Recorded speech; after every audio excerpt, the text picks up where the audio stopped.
one of our lovely assistants today. We have all kinds of lovely assistants. We have Ariana, we have Alyssa, we have the dragon, and we have Jonathan. So, but no Vanna White. No Vanna White. No Vanna White. Okay, now I want to welcome you guys for coming. I wasn't sure how many would come to this part. We have free things going on all day. We have some free classes and some Tai Chi, some different things. You didn't put your sign out yet either. So if I really wanted to know what is actually going on. That sign is on. That sign is on. Good job, Sensei.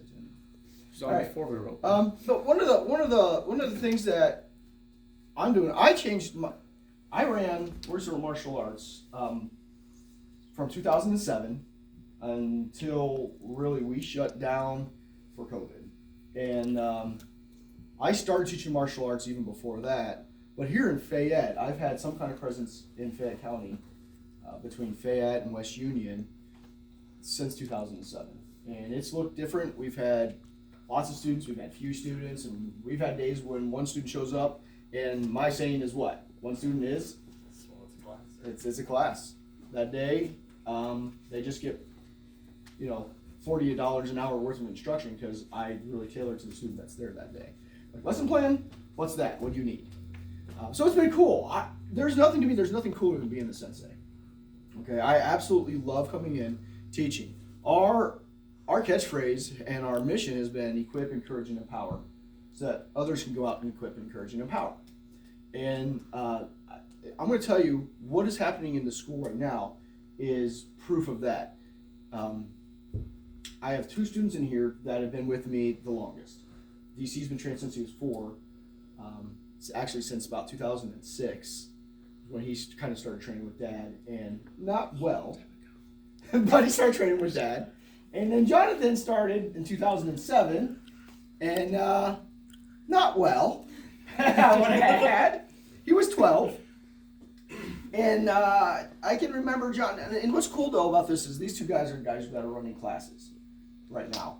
They've come up. I am when I talk about to when DC's like, Dad, I have a really hard student, a really hard kid to teach. I'm like, you'll have that, DC. You were that kid. Jonathan, I don't even want to begin. I'm sorry, sir. I'll tell you one of the coolest thing about Jonathan coming up through the years, though, is that Jonathan brought his friends. Joel is here because of Jonathan. Andrew was here because of Jonathan. We've had great students because of Jonathan through the years. He might not have been the best student, always. I will tell you, he's always been respectful to me. There's not been a moment he's not been respectful to me. But I've got videos of him doing some crazy stuff with John. I'm going to find that video again, John. Oh, I know. I feel it. You're the only kid wearing a white gi because I gave you my old one. Your socks would hang off your feet this far, like all 12-year-olds. Because they were my dad's. Because they're your dad's. And then that day I was videoing to send videos to the masters, and you're sitting on a stack of chairs, and then you get off the stack of chairs and rub your butt on them in the corner of my video, and then you get back up on the chairs. I'm watching this video. Later, I'm like, I already sent those out. Master Gedford made a comment about it. What's going on in the corner there, Tenney? I don't know, sir. I don't know, sir. I have no excuse for you, Jonathan. Well, I'm going to tell you, Jonathan also would ask some of the most ridiculous questions. And DC. And then they got together. But Jonathan's questions, we would have nights where I would just bring your questions. If you have a scenario you want to know how to defend yourself in, bring it up. We'll work on it tonight. And inevitably, I'd see Jonathan's hand come up. At this point, I remember we were in the what's now a weight room in the basement of the dorm and gym, and because I had cleaned that room, it was a pit. I cleaned that room up, and we used it for martial arts there for several years. And Jonathan's little hand would go up. Sensei, yes, Jonathan. What if you're in a dark alley and you have no arms and no legs, and there's 100 ninjas with machine guns. What would you... That is an exact quote. I know it is. I remember it too. I know it is. And I'm pretty sure I told you pray to God. Pray to God, Jonathan. That is your scenario. Pray to God. Oh, goodness. Anyhow, I'm still big on praying to God, Jonathan, Yeah. for your things that seem impossible. but that was cool. DC used to act, I can't even begin. DC would first, his hand would come up and I'd hear, "Oh, Sensei! Yep. Are we going to learn how to pull the spine out of your back?" No, DC, I'm not teaching you that. I have yet to teach him that technique, by the way. I thought it was because I was 6. I thought it was because I was 6. Oh, one day, DC was in the class with, what was the name of the other little boy? I can't remember. Shane. Yes, Shane. So Shane and him were in class. Mr. McBride was helping me teach that day. We were at the church fellowship hall, still teaching classes there. It was the second year there because I started the kids class. And they were doing something and it was ridiculous. So punishment in the dojo is go stand in a stance, hold your hands out, and open and close them. Well, those of you who know, if you open and close your arms like this, they burn. Yep. Open your arms up, they burn. Your legs start to burn. Or cans. So I take both boys, put them in different corners. And I'm teaching away. I don't know, 10 minutes later or something, Mr. McBride looks at me and goes, "Sensei?" "Yeah." "The boys." "Well, you can go back to class." And I look over at the boys and they're kind of like this.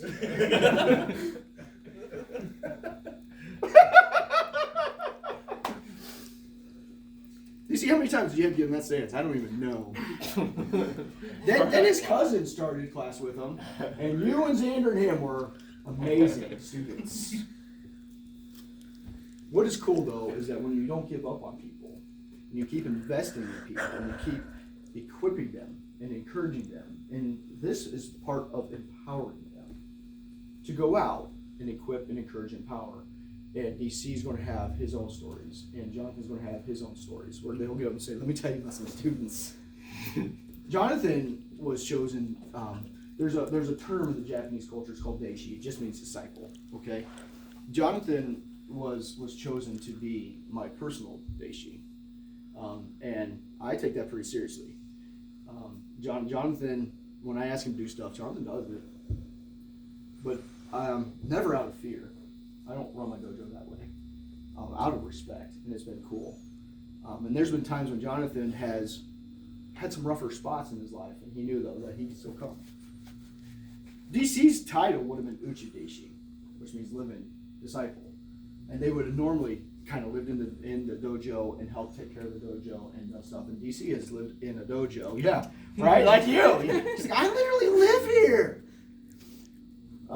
But DC has lived and helped and carried mats and gone to all the dumb things and helped me with all. I mean, if I only have one person that I have to take to go do a demo, it's like, "Bub, you're coming with me." But he comes. If I have no one else, DC has been the kid since he was 4 years old that helps carry the mats, carries the tools, and has allowed me since 2007, as many of my kids have, to help equip and encourage and empower. Today, though, is about, I took a different position after COVID. Went back to something that I was trying to do when I was younger. And part of the reason that I chose to take a different path, there were lots of avenues. One is the door says warrior servant martial arts. And I believe that we are all servants. I believe that I have a certain set of skills that made me pretty good as a deputy for Fayette County. Not just because I don't worry so much about guys trying to jump me, because I've developed a certain set of skills, but because I like to work with people and make people better. I want to stand the gap. And so I have a time and period where I want to stand the gap in a different way. It's a challenging job. What's challenging about my job is that I don't always get to see the benefits right away of what's happening. I might show up and only be able to help for that instance and then lose it in the court later and have to be okay that I stopped it for now. Let's be okay with that. Doesn't mean that I wanted this to end. I was going to teach it as part-time, as little as I could. And at that moment, I was like, I want to keep it going. And DC and Jonathan both stepped up, and Andrew did. Andrew's moved. I wish he was here. He stepped up and said, we'll keep it going. So those rowdy punks, DC used to lick the floor. I don't know where you learned that one. I don't. He licks people sparring. He's not winning. I'll lick them. Sometimes it works. Yeah. Sometimes it worked. I don't know. Jonathan, I don't even want to talk about you. You sat on him so much that I thought his ribs were going to break. That's also true. Also true. All right, but now we have these guys who stepped up and said, I can take my place.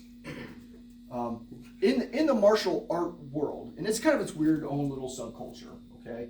In part of that, especially our roots are more Japanese. It's a lot of them. Why we wear a traditional Japanese uniform and stuff. In that, the family of a martial arts school has a lot of authority. And I would be the head of our family. And then some of you guys I brought into the family then. Some students come in, they're students. Not by my choice, but because they just decide they're only going to come take classes. We were talking about that yesterday. There's some people who come take classes, there's some people who come family. Because I'm stepping out more, and my role changed.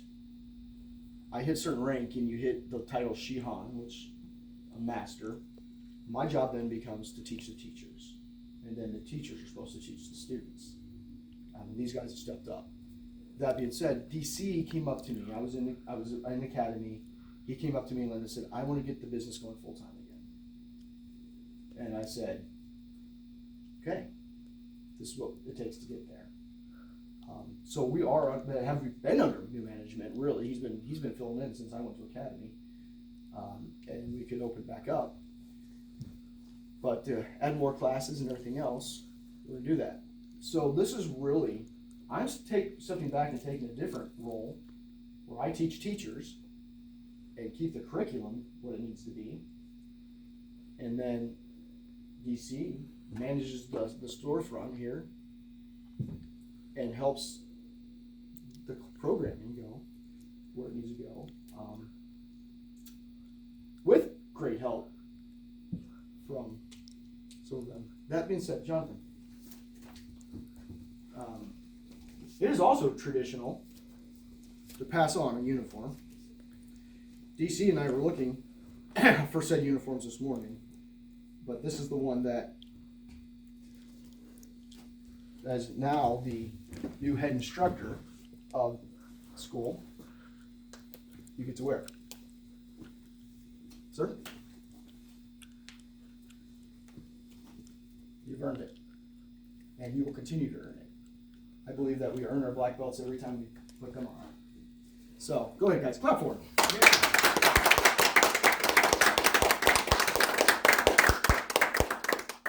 With that is kind of our passing on of the baton, so to speak, or the torch, or whatever we passed on. A smelly, dirty shirt. Smelly, dirty shirt. This is drier than my clean one. It is drier than the one you are wearing. You probably are like, I feel like I want to swim. You should really use that dryer before. All right, guys. Well, thank you for coming to this part. We're going to, in a little bit, we're going to have a demonstration of the main art of the school, which is Usuko Shurido Kempo Jitsu, and we're going to talk a little bit about that. If you guys want to stick around and watch that. What you're going to see is I'm going to use DC as a regal. As my partner, and we're going to demonstrate some of the main things of this art. Later on, we're going to do the wellness, a wellness class for free. And then after that, we're going to do some self-defense, and we have the kids stuff coming up after that as well. So participate in what you want to participate in, show up for what you want to show up for. It's kind of a come and go as you want today. I'm telling you, when we go to eat lunch, I think we're going to probably go to the Sugar Bowl if they're open and eat maybe a sandwich there. So